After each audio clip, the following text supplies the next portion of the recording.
Hello guys, how are you? Thanks for watching my video. In this video I am going to discuss improvement of sentences. And on this topic, this is the last session. Let us start. Our first question is, I will turn you out if you will not leave the room. And part of the sentence which needs improvement, if you will not leave the room. You see, our principal clause is in future indefinite tense. I will turn you out. If you will not leave the room, this is conditional clause. Our options are if you don't leave the room, if you should not leave the room, provided you leave the room, and no improvement. C option, provided you leave the room, इसका तो meaning ही change हो जाता है कि मैं तुम्हें कमरे से बाहर निकाल दूंगा अगर तुम कमरे से चले जाते हो तो। B part, if you should not leave the room, ये भी सेंस नहीं बनती है, should is modal. Our correct answer is if you don't leave the room, कि अगर तुम इस कमरे से नहीं जाओगे तो मैं तुम्हें बाहर निकाल दूंगा।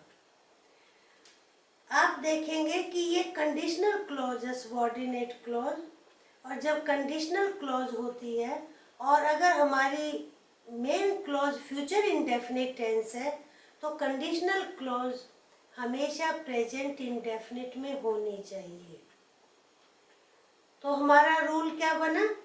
इन conditional clause and time clause which indicates future activity in main clause, simple present is used in subordinate clause. Second question, I lent her 10,000 rupees last year but she did not return the money so far. यानी मैंने उसको पिछले साल 10,000 रुपये उधार दिए और उसने पैसे वापस नहीं किए। She did not return the money, हमें इस पर सोचना है। Our options, had not returned the money, would not return the money, has not returned the money, no improvement. Had not returned the money, past perfect tense. अब आप कहेंगे कि ये ठीक हो सकता है क्योंकि हमारा जो मेन क्लॉज है वो भी पास्ट इंडेफिनिट टेंस में है, बट यहाँ पर ये करेक्ट नहीं है। क्यों? सो फार का मीनिंग है अभी तक। इट मीन्स इसका कनेक्शन प्रेजेंट टाइम तक है, और जब प्रेजेंट टाइम तक कनेक्शन है तो हमें प्रेजेंट टेंस ही सोचना पड़ेगा। Would not return the money, ये तो करेक्ट है ही नहीं। वुड के साथ रिटर्न वैसे भी यूज नहीं होता है।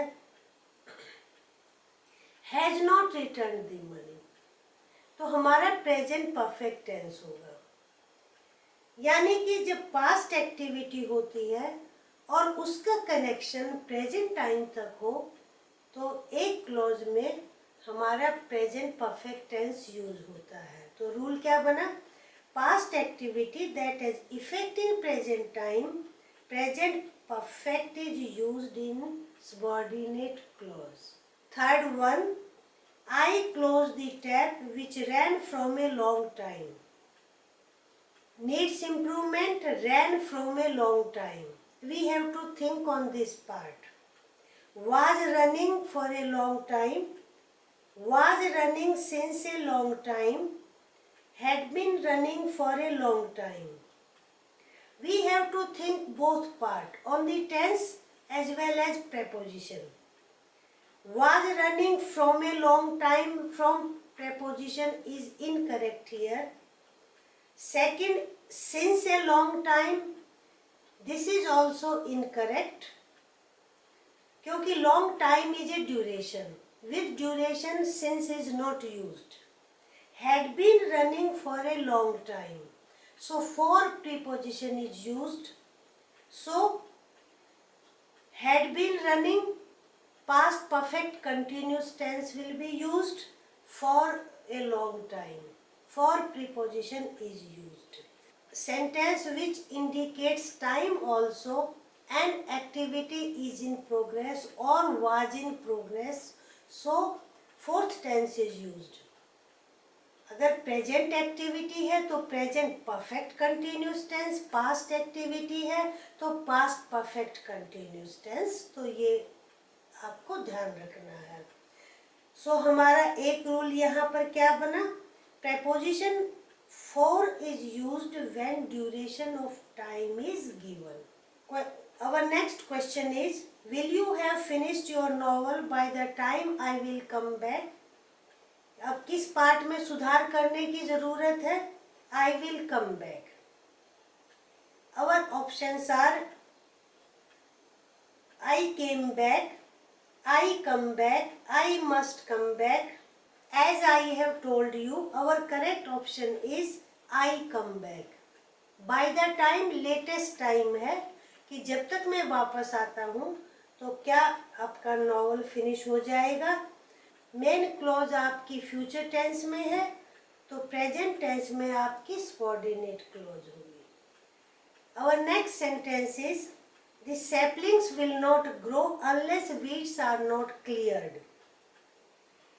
Now, unless weeds are not cleared, this part of the sentence needs improvement. We have to think. Unless weeds will be cleared, unless weeds are cleared, unless weeds will not be cleared, no improvement. अब unless का meaning क्या होता है? If not. unless में negative connotation है तो इस clause में हमें कभी भी नोट लगाने की जरूरत नहीं है. तो हमारा correct option is unless weeds are cleared. इसी में सेंस हमारी बन जाती है. अनलेस भी एक तरीके से कंडीशन है कि जब तक ऐसा नहीं करोगे ये काम नहीं होगा. और रूल हमारा क्या बना? The clause introduced by unless is in affirmative. कभी भी ये नेगेटिव के साथ यूज नहीं होता है. Sixth question. The magazine will come out at the end of the year. Our options are to the end of the year. ये correct नहीं है. यहाँ preposition on the end of the year ये भी correct नहीं है. By the end of the year. इस year के एंड तक मैगजीन पब्लिश हो जाएगी. Our next question is, see the columns of smoke were rising of chimneys. Were rising of chimneys. We have to think on two things, tense as well as preposition. अब see जो word है ये आप कहाँ use करते हो? देखो, जब आप किसी को कुछ दिखाते हो इट मीन्स या तो वो प्रेजेंट इंडेफिनिट में है और या आपका प्रेजेंट कंटिन्यूस है. अब यहाँ करेक्ट कौन सा है? Present continuous. हमें प्रेपोजिशन के बारे में भी सोचना है. हमारे टू ऑप्शंस यहाँ पर प्रेजेंट कंटिन्यूस में है. Are rising of chimneys, are rising from chimneys. Correct option is B. यानी कि चिमनी से धुआं निकल रहा है, इसके साथ from preposition is used. Next, he acts as if he will won the lottery. Options: he won the lottery, he wins the lottery, he will have won the lottery, no improvement. यहाँ भी हमें tense पर सोचना है. First option आपका past indefinite है, second आपका present indefinite है एंड थर्ड आपका फ्यूचर परफेक्ट टेंस है. अब ये जो आपकी क्लॉज है ये क्लॉज ऑफ मैनर, तरीके की. In this clause as if का क्या मीनिंग है? जैसे कि उसने लॉटरी जीत ली हो. और मैंने आपको एक वीडियो में बताया था इस टाइप के सेंटेंस में पास्ट इंडेफिनिट टेंस हमेशा यूज होता है. सो हमारा correct option is he won the lottery. तो रूल हमारा क्या बना? As if introduces clause of manner is followed by past tense. Our next question is, they could finish the argument. You can go inside. You can go inside. It means activity connected किससे है? Present time से है.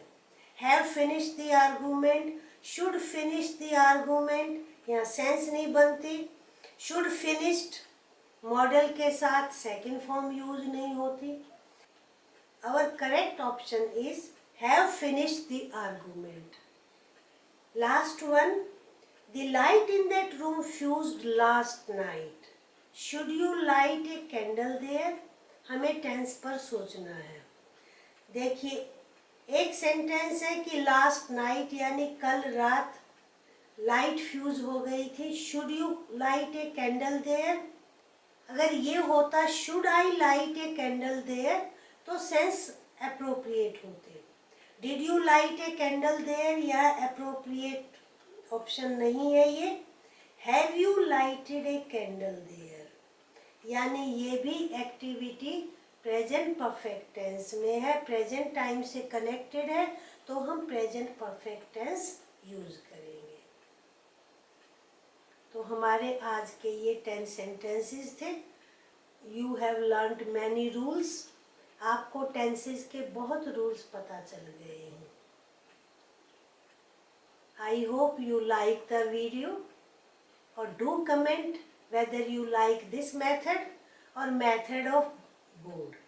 आप board से पसंद करते हैं या ये मेथड आपको अच्छा लगा. बंद करने से पहले वीडियो को लाइक करें, शेयर करें. If you are first time on the channel, please subscribe the channel. Okay, thank you.